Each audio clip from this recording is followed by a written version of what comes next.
시청자 여러분 안녕하십니까? 뉴스온 시작합니다. 광주의 한 아파트에서 집단 전세 사기가 발생했습니다. 신천 하안, 신림선 사전 타당성 조사 검토 용역이 순조롭게 진행되고 있습니다. 대구시와 국민의힘이 예산정책협의회를 개최했습니다. 청렴정책 수립을 위한 제1차 충청북도 청렴사회 민간협의회가 개최됐습니다. 제주도가 발달장애인 특화사업장인 가치만두소 개소식을 진행했습니다. 광주의 한 아파트 한 개동에서 집단 전세 사기가 발생했습니다. 이 아파트에서 잇따라 신고를 접수한 광주광역시도 임차인들의 고소와 별개로 경찰에 수사를 의뢰하기로 했습니다. 회사 사정이 어려워 마땅히 돌려줘야 할 보증금을 주지 못하겠다고 버티더니 전세금 돌려달라, 나 이사를 가려고 한다 했더니 전세금 돌려줄 수가 없다. 그리고 돈을 계속 냈죠, 월세를. 그리고 2월 딱 끝나자마자 4월달에 경매가 넘어간 거예요. 또 다른 임차인의 연락은 아예 받지도 않습니다. 그러니까 이런 얘기를 가지고 전화를 하니까 없는 전화라고 나오니까 황당하잖아요. 임대사업자는 수개월째 안면불수에 무응답으로 일관하고 있는 상황. 보증금을 돌려받는 건 어렵더라도 2배 이상 뛰어오른 대출이자 부담이라도 덜고 싶은 심정입니다. 기댈 곳은 지난달 시행된 전세 사기 피해 지원 특별법뿐입니다. 경공매 우선 매수권을 받든지 저리 대환 대출로 당장 갚아 나가야 할 돈이라도 줄여야 할 상황입니다. 이자를 80만 원씩 지금 계속 내고 있으니까 대환 대출이라도 피해 신청서가 지금 저리로 대환 대출 받을 수 있다는 걸 뉴스에서 본 거예요. 광주광역시는 해당 아파트 임대동에서 발생한 전세 사기 피해 사례를 잇따라 접수하고 전세 사기 피해자 결정 신청을 받기 위한 절차에 착수했습니다. 아파트 한 개동에서만 수십여 세대가 피해를 입었고 피해 금액만 세대당 최대 2억 원에 달하는 만큼 임차인들의 고소와는 별개로 경찰 수사도 의뢰하기로 했습니다. 수사 의뢰를 좀 해달라고 하긴 하더라고요. 광주시 자체적으로 할 수 있는 돈 좀 이렇게 하고 법상에서 할 수 있는 돈 그렇게 하려고 추진 중입니다. 현재까지 광주시에 접수된 전세 사기 피해자 결정 신청은 모두 13건. 특별법 지원을 받기 위한 피해자로 인정받기까지는 앞으로도 한 달은 더 기다려야 합니다. 수도권 소식입니다. 광명시가 추진하고 있는 신천 하안, 신림선 사전 타당성 조사 검토 용역이 순조롭게 진행되고 있습니다. 광명시는 4일 시흥시청에서 신천, 하안, 신림선 사전 타당성 조사 검토 용역 중간 보고회를 개최했습니다. 향후 사업 추진 방안은 시흥시, 관악구, 금천구 등 공동 추진 지자체와 논의했습니다. 이날 보고에서 박승원 광명시장은 시흥시, 관악구, 금천구와 긴밀한 협력을 통해 신천 하안 신림선이 제5차 국가철도망 계획에 반드시 반영될 수 있도록 노력하겠다고 밝혔습니다. 이번 용역은 4개 지자체 주민의 서울 접근성을 개선하고 고속철도 이용 편의를 최대한 충족하는 최적의 노선을 선정하기 위해 진행됐습니다. 광명시는 사전 타당성 조사 검토 용역이 완료되면 연구 용역 결과를 바탕으로 국가철도망 구축 계획을 반영하고 예비 타당성 조사 대상 건의 등의 절차를 추진할 계획입니다. 한편 광명시는 광명시흥 3기 신도시, 광명시흥 테크노밸리 등 대규모 개발 사업으로 늘어날 교통 수요에 대처하기 위해 광역철도망 구축에 주력하고 있습니다. 광명시가 제4회 광명자치분권 포럼 주민자치 아리랑을 자치분권 전문가 등 시민 250여 명과 함께 진행했습니다. 광명자치분권 포럼 주민자치 아리랑이 지난 4일 일직동 아이벡스 스튜디오에서 개최됐습니다.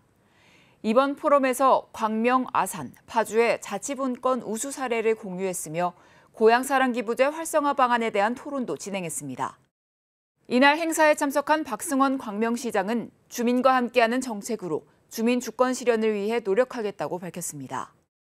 염태영 경기도 경제부지사는 주민자치 아리랑과 같은 행사를 통해 자치분권에 각오를 새기는 것은 매우 의미 있는 일이라고 평가하고 지방자치 시대를 열기 위한 광명시의 노력에 경기도도 함께하겠다고 약속했습니다.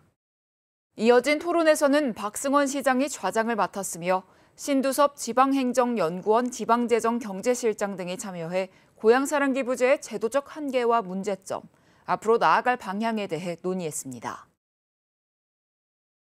마포구가 민선 8기 1주년을 맞아 그간의 성과와 과제, 그리고 앞으로의 비전을 공유하는 시간을 가졌습니다. 민생 현장 탐방을 시작으로 뜻깊은 시간이 마련됐습니다. 마포구청장은 민선 8기 1주년을 맞아 현장 소통에 나섰습니다. 지난 3일 마포구청장은 가장 먼저 합정동 주민센터를 방문해 지역 주민들과 함께 얘기를 나누고 지난 1년간의 성과와 앞으로의 계획에 대해 공유하며 1주년을 기념했습니다. 이후 구청으로 복귀해 직원들의 애로사항을 청취하고 앞으로 지역 발전을 위한 여러 가지 방안에 대해 대화를 나누며 지난 1년을 돌아보는 시간을 가졌습니다. 한편 이번 기념식은 보여주기식 행사를 지향하고 경제 여건을 감안해 검소하게 진행됐습니다. 이어서 광역시 소식입니다. 대구광역시 군의군 시대의 서막을 알리는 기념식이 진행됐습니다. 대구 시민이 된 군의 군민 등 800여 명이 대구광역시 군의군의 역사적 출발을 함께 축하했습니다. 대구시가 지난 3일 대구문화예술회관 80홀에서 800여 명의 내빈과 함께 대구광역시 군의군 시대의 서막을 알리는 기념식을 열었습니다. 이번 행사는 대구 경북 신공항 이전 부지 선정을 전제 조건으로 추진한 군의군 대구광역시 편입이라는 3년여간의 대장정을 마무리하고 새로운 출발을 기념하기 위해 마련됐습니다. 홍준표 시장은 군의군의 광활한 대지는 새로운 가능성을 실현할 수 있는 기회의 땅이 될 것이라며 대구광역시 군의군이 미래 50년 번영을 위해 대구굴기의 중심이 돼줄 것을 당부했습니다. 대구광역시 군의군 시대의 개막을 알린 대구시는 군의를 활용해 대구 경북 신공항, 첨단 산업단지와 에어시티를 조성하는 등 대구 미래 50년 번영의 토대를 마련할 예정입니다. 대구시와 국민의힘이 2024년도 국비사업 확보와 주요 사업 추진을 위한 예산정책협의회를 진행했습니다. 홍준표 시장이 4일 시청 대강당에서 국민의힘 지도부와 함께 대구광역시 주요 정책 현안과 2024년도 국비사업을 논의하는 예산정책협의회를 열었습니다.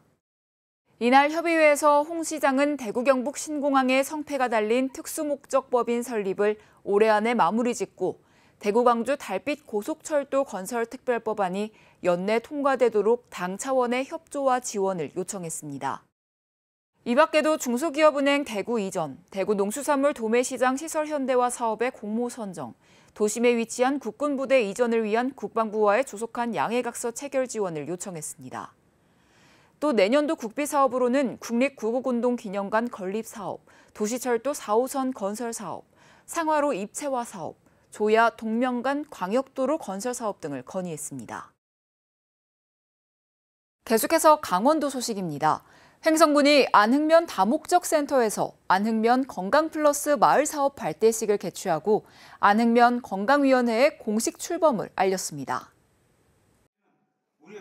건강플러스 마을 사업은 마을의 건강 문제를 주민들이 직접 발굴하고 건강 문제를 해결해 나가는 주민 주도형 사업으로 안흥면 건강플러스 마을 사업은 갑천면, 강림면, 우천면에 이어 4번째입니다. 이날 발대식에서는 위촉장 수여, 건강선언문 낭독 등이 진행됐고 환경 캠페인을 병행한 안흥면 마을길 걷기 행사도 개최됐습니다. 한편 이번 사업 추진을 위해 올해 4월 사업설명회를 시작으로 건강위원회 위원 16명을 구성했으며 앞으로 건강위원회를 주축으로 마을별 건강동아리 운영, 걷기 행사, 걷기길 조성 등 건강을 위한 다양한 활동을 하게 됩니다. 횡성 군립도서관에서 청년 리더 양성을 위한 청년 아카데미 개강식이 열렸습니다. 이번 아카데미는 저출산 및 인구 고령화에 대응하기 위해 지역 청년을 양성하고 지역 발전에 중추적인 역할을 수행할 청년 경쟁력을 강화하기 위해 마련됐습니다. 군은 6월 공모를 통해 수강생을 모집했으며 프로그램은 9월까지 총 7회에 걸쳐 진행되고 농업, 온라인 창업, 경제, 스포츠 등 전문 분야별 특강으로 진행됩니다. 흥성구는 청년 아카데미를 통해 지역 청년 간 네트워크를 형성하고 청년 경쟁력 확보를 위해 더욱 힘써 나간다는 계획입니다. 청렴 정책을 수립하기 위한 제1차 충청북도 청렴사회 민관협의회가 개최됐습니다. 청렴사회 민관협의회는 청렴 정책을 수립하고 도민 중심의 청렴 실천 운동을 추진하는 기구입니다. 이번 협의회는 2023년 실천 의제로 공공분야 갑질 개선 노력 강화를 선정했습니다. 또한 갑질 문화 근절을 위한 노력을 촉구하고 구체적인 계획을 마련해 시행하기로 했습니다. 이 밖에도 민관협의회 참여 기관들과 청렴사회 협약을 체결하는 등 청렴 충북 실현을 위한 상호협력 체계를 구축했습니다. 충북도와 국가교육위원회가 미래교육 현장 소통 간담회를 진행했습니다. 이번 간담회는 지역 고등교육 현장의 의견을 교환하고 교육 방향을 모색하기 위해 마련됐습니다. 이 자리에서 고창섭 충북대학교 총장은 대학 간 통합과 공유대학의 활성화 등이 지역 소멸 방지와 국가 균형 발전의 핵심이라고 말했습니다. 이어 이성준 청주대학교 기획처장은 대학 재정 지원 사업에서의 지방사립대 소외 등을 언급했습니다. 또한 김영환 충북도지사는 지역과 대학이 위기 극복을 위해 힘을 모아야 한다고 강조했습니다. 이어서 경상도 소식입니다. 경상북도 노사민정협의회가 2023년 상반기 경상북도 노사민정협의회 본회의를 개최했습니다. 이날 회의에는 이철우 경북도지사, 권오탁 한국노총 경북지역본부 의장 등 지역 노사민정을 대표하는 위원 및 관계자 30여 명이 참석했습니다. 그동안 부재 중이던 협의회 부위원장에 권오탁 한국노총 경북지역본부 의장을 선임했습니다. 코로나 팬데믹 이후 세계적인 경기 침체, 저출산 고령화로 인한 인구구조 변화 등 산업구조 전환으로 고용 형태가 다양화돼 노동자의 고용 불안은 증대되고 있습니다. 이에 본회의에서는 이러한 주요 위협 요인을 조기에 해소하고 상호 협력할 것을 다짐하며 상생협약서에 서명했습니다. 이철우 경북도지사는 이번 본회의에서 체결된 노사민정 상생협약은 엄중한 대내외 경제 상황 극복과 대한민국의 지방시대를 받쳐주는 마뜩한 디딤돌이라며 노사가 다 함께 안전하고 행복한 일터를 만들기 위해 최선을 다할 것이라고 다짐했습니다. 이철우 경북도지사가 포항제철소 1기 종합준공 50주년 기념식에 참석했습니다. 지난 3일 이철우 경북도지사는 포항제철소 1기 종합준공 50주년 기념식에 참석해 포스코가 2030년까지 73조 원을 투자한다고 밝힌 데 대해 감사 인사를 전했습니다. 포스코는 지난 1970년 1기 설비를 착공해 3년 3개월간 투자비 1,204억 원과 연 인원 32만 4,802명을 투입해 1973년 연산 103만 톤 규모의 종합제철 공장을 준공했습니다. 이철우 경북도지사는 포스코는 대한민국의 오늘을 만든 모두의 기업이자 국민의 기업이라며 포스코가 우리 지역 기업임이 자랑스럽다고 말했습니다. 포항 시민들과 포스코 임직원, 경상북도가 다시 한 몸으로 뭉쳐 세계 초일류 국가를 만들어가자고 강조했습니다. 한편 포스코그룹은 오는 2031년 포항제철소에 수소환원제철 1기 고로를 착공할 예정입니다. 해조류를 이용한 블루카본 연구에 협력 기반을 마련하기 위한 블루카본 워크숍이 포항에서 열렸습니다. 28일 포항 바다숲 조성기념 블루카본 워크숍이 열렸습니다. 워크숍은 해조류를 이용한 블루카본 연구의 협력 기반을 마련하기 위해 열렸으며 전문가 발표와 패널 토론에서 트리톤 바다숲과 블루카본, 포항 바다숲을 탄소 흡수원으로 활용하기 위한 연구 협력의 필요성에 대해 얘기했습니다. 계속해서 광주 전남 소식입니다. 지난해 발생한 여천 NCC 폭발 사고가 설계와 다르게 제작된 불량 부품이 원인이 된 것으로 확인됐습니다. 국과수는 폭발 사고 원인이 된 베킹 디바이스 불량을 여천 NCC 측이 사전에 알고 있었을 가능성이 있다고 봤는데요. 자세한 소식 전해드립니다. 폭발 사고 2년 전인 지난 2020년 여천 NCC가 작성한 사고 부품과는 또 다른 베킹 디바이스 검사 성적서입니다. 균열 결함으로 사고 위험이 높아지자 하청업체에 보수 작업을 지시하는 내용을 담고 있습니다. 그때 A, B, C, D를 다 교체를 해버렸으면은 사고가 안 나. 한 기만 그랬던 정비 이력이. 그런데 이상한 점이 눈에 띕니다. 설계대로 제작돼 아무런 문제가 없는 백킹 디바이스 두께를 176에서 181로 5mm 늘려 제작할 것을 지시한 겁니다. 제작 도면상의 단면 두께가 실제와 5mm 이상 차이가 나자 이를 맞추기 위해 아예 전체 백킹 디바이스의 두께를 5mm 늘린 것으로 보입니다. 국과수는 이런 정황을 들어 여천 NCC가 사고가 난 다른 백킹 디바이스의 불량도 사전에 알고 있었을 가능성이 크다고 감정했습니다. 공장을 만든 사람, 이것을 설계한 사람, 그리고 그런 자재가 들어왔을 때 이것을 검수하고 체크하는 사람, 이 모든 사람들이 다 원청이에요. 그러면 뭐 책임은 누구한테 있어요? 원청에 있죠. 백킹 디바이스가 밀폐 부품으로 사용된 여천 NCC의 열교환기는 알려진 것만 5대.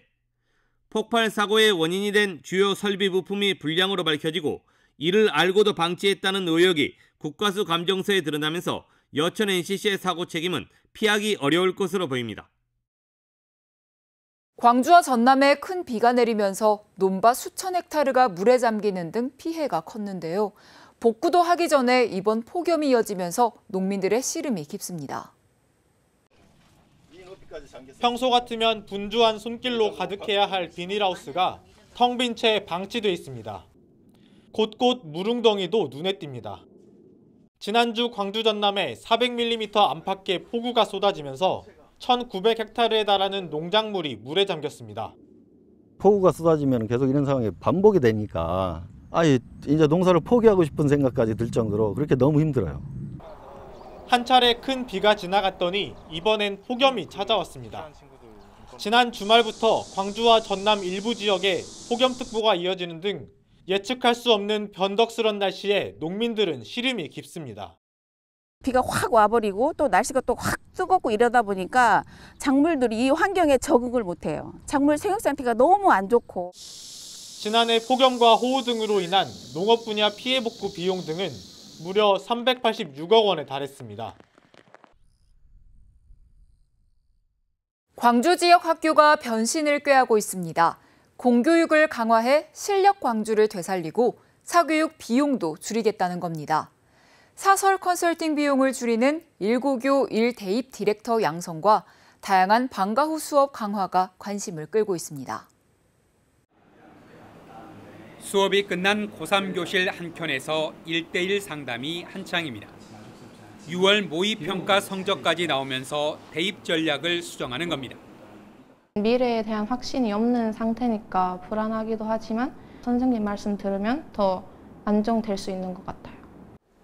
수능으로 대학 간다는 말은 옛말이 된 지 오래.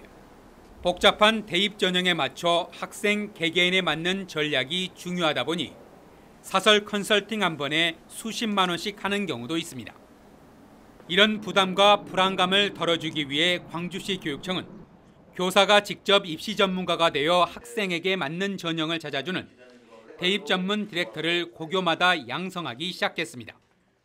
학생 선택형 교육과정이 도입이 되면서 학생이 1, 2학년 학생이라고 하더라도 과목 선택에서부터 학교 활동의 방향성 전체를 상담해주고 조언해주는 전문가가 필요하다. 광주의 한 고등학교는 8교시와 9교시를 학생들이 부족하거나 관심이 있는 수업을 들을 수 있도록 방과 후 수업을 강화했습니다. 국영수 과학 사회 과목은 물론 체육과 미술까지 35개 수업을 개설해 운영 중입니다. 자기 수준별로 난이도도 선택할 수 있어서 부족한 부분을 확실하게 채우고 나아갈 수 있다는 점이 좋은 것 같습니다. 교사들도 적극 동참해 학생들의 성적 향상에 앞장서고 있습니다.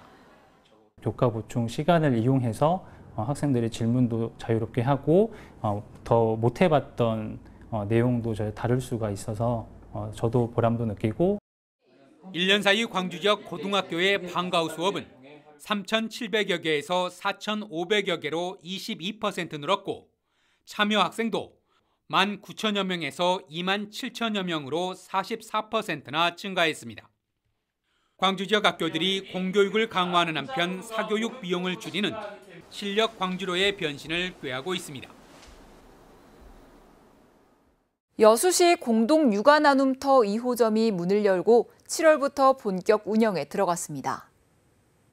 여수시가 학동생활문화센터 안에 공동 육아 나눔터 2호점을 열었습니다. 공동 육아 나눔터는 양육 정보를 공유하고 소통하며 자녀를 이웃과 함께 돌볼 수 있는 열린 공동체 공간으로 보호자와 자녀가 함께하는 다양한 놀이 프로그램 등도 마련됐습니다. 운영 시간은 평일 오전 10시부터 오후 7시까지입니다. 여수시가 어린이집 연합회 연수회를 개최하고 부모와 보육교사 역량 강화 교육을 진행했습니다. 이날 오전과 오후 두 차례에 걸친 교육에는 관내 128개소 어린이집 학부모 420여 명과 보육교사 440여 명 등 총 860여 명이 참석했습니다. 1부와 2부로 구성된 유익한 강연과 전문가와 1:1 맞춤형 상담 시간 등 아이 낳고 키우기 좋은 여수를 만들기 위해 다 함께 고민하는 시간을 가졌습니다. 특별자치도 소식입니다. 오영훈 제주도지사가 아이도 어른도 모두 행복한 제주라는 주제로 특별 강연을 진행했습니다. 오영훈 지사가 4일 서귀포시 교육지원청에서 직원 및 서귀포시 중고등학교장 등을 대상으로 특별 강연에 나섰습니다. 오영훈 지사는 민선 8기 출범 이후 교육청과 공동으로 추진한 급식 단가 24% 인상 합의, 특수학교 시설 개선 등의 사례를 소개하며 협력의 중요성을 강조했습니다. 특히 아이들이 꿈이 실현될 수 있도록 제주도와 교육청이 함께 토대를 마련하고 뒷받침하겠다고 강조했습니다. 아울러 제주도와 교육청 간 진영을 뛰어넘는 협력 모델이 지속될 수 있도록 더욱 노력하겠다고 말했습니다. 한편 제주도는 민간 우주산업 육성, 제주형 도심교통항공 상용화 등을 통해 제주 지역의 인재를 유치하고 기업과 인력을 키워 지역 경제를 활성화할 계획입니다. 제주도가 발달장애인 특화 사업장인 가치만두소 개소식을 진행했습니다. 제주 지역 발달장애인의 사회 참여 및 경제적 자립의 거점이 될 특화 사업장 가치만두소가 5일 문을 열었습니다. 가치만두소는 발달장애인과 가족의 경제적 자립을 위한 창업 교육과 운영 노하우 등을 제공하기 위해 설립됐습니다. 이날 개소식에는 오영훈 지사, 조종래 광주 전남지방 중소벤처기업청장을 비롯해 예비창업 발달장애인 가족 및 관계자 등이 함께했습니다. 이번 행사는 축하 공연을 시작으로 경과보고, 환영사 및 축사 등으로 진행됐습니다. 오영훈 지사는 가치만두소에 참여한 6개 가족팀이 창업과 기술 교육을 받는 어려운 과정을 이겨내고 함께 일하는 환경을 갖추게 된 것은 축복이라며 가족 모두가 소중한 가치를 만들어 나가길 바란다고 전했습니다. 이후 표고버섯 스마트팜과 교육시설을 방문해 예비 창업 가족들을 격려했으며 다양한 창업 및 교육 프로그램을 지원하겠다고 약속했습니다.